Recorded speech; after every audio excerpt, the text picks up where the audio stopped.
नीतिदिनिया जीवन में पिज्जा और बर्गर भली फास्टफुड खाइबा को समस्त को पसंद। एही खाद्य पार्टी को जेते स्वादिया लगिले मध्य देह पई अहितकर होइथाय। किंतु आजिकालीर युवपीढ़ी घर खाइबा भूली एही फास्टफुड प्रेम रे पड़ी जाइछन्ति, जहाँकि सेमानंको पई असुविधा आनी देउछि। आउ ये फास्टफुड खाइबा अभ्यास जीवन मध्य नेउछि। निकटरे उत्तर प्रदेश आमाहरु जड़े एकादश श्रेणी छात्री मृत्यु खबर आसिथिला। परिवार दाबी करिथिले जे से तांको खाद्य रे केवल पिज्जा, बर्गर और पास्ता, मैगी भली जंक फूड सामिल थिला, जहा फल रे तांको अंतनली इन्फेक्शन होई पड़थिला एवं छिद्र होई जिबा सह फाटी जाइथिला, जहा फल रे से दिल्ली एम्स रे चिकित्सित होइथिले। चिकित्सित हेबा सत्ते मध्य से निजर जीवन हारिथिले।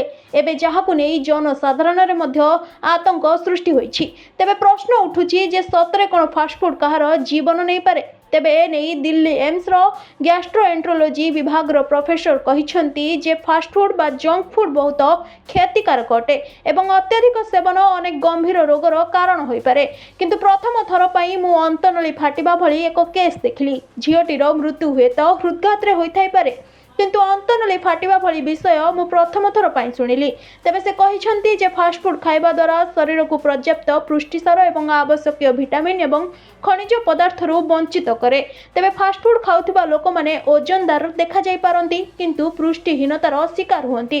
तेबे डॉक्टर कहंती जे जंक फूड एवं फास्टफुड अत्यंत क्षतिकारक खाद्य एवं एगुडी को एड़ाई देबा उचित।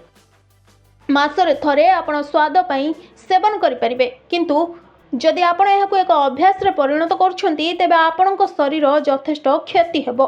एहाकु एड़ाई आपण घरे प्रस्तुत खाद्य खाइबा सह फल, पनीपरिबा, डाली, सलाड पर्याप्त मात्रा रे खांतु, जहा फल रे आपणक स्वास्थ्य भल रहिबो। Bureau report, focus plus.